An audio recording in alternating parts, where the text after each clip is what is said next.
யூதேயா தேசத்தின் ராஜாவாகிய ஏரோதின் நாட்களில் அபியா என்னும் ஆசாரிய வகுப்பில் சகரியா என்னும் பெயர் கொண்ட ஆசாரியன் ஒருவன் இருந்தான். அவன் மனைவி ஆரோனுடைய குமாரத்திகளில் ஒருத்தி. அவள் பேர் எலிசபெத்து.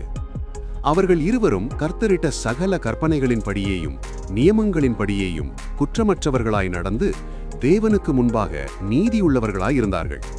எலிசபெத்து மலடியாயிருந்தபடியினால் அவர்களுக்கு பிள்ளை இல்லாதிருந்தது. இருவரும் வயது சென்றவர்களாயும் இருந்தார்கள். ஆசாரிய வகுப்பின் முறைப்படி தேவசந்நிதியிலே ஆசாரிய ஊழியம் செய்து வருகிற காலத்தில் தூபம் பாட்டுகிற வேளையிலே அப்பொழுது கர்த்தருடைய தூதன் ஒருவன் தூபபீடத்தில் அவனுக்கு தரிசனமானான். சகரியா அவனை கண்டு கலங்கி பயமடைந்தான்.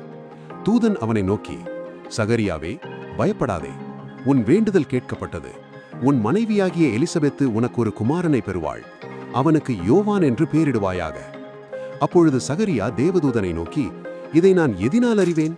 நான் கிழவனாயிருக்கிறேன், என் மனைவியும் வயது சென்றவளாயிருக்கிறாளே என்றான். தேவதூதன் அவனுக்கு பிரதியுத்தரமாக, நான் தேவ சந்நிதானத்தில் நிற்கிற காபிரியேல் என்பவன்.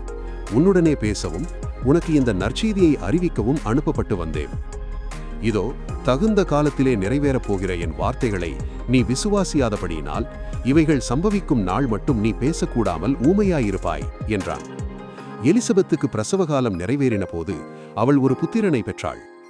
சகரியா எழுத்து பலகையை கேட்டு வாங்கி இவன் பேர் யோவான் என்று எழுதினான். எல்லாரும் ஆச்சரியப்பட்டார்கள். உடனே அவனுடைய வாய் திறக்கப்பட்டு அவனுடைய நாவும் கட்டவிழ்க்கப்பட்டு தேவனை ஸ்தோத்தரித்து பேசினான்.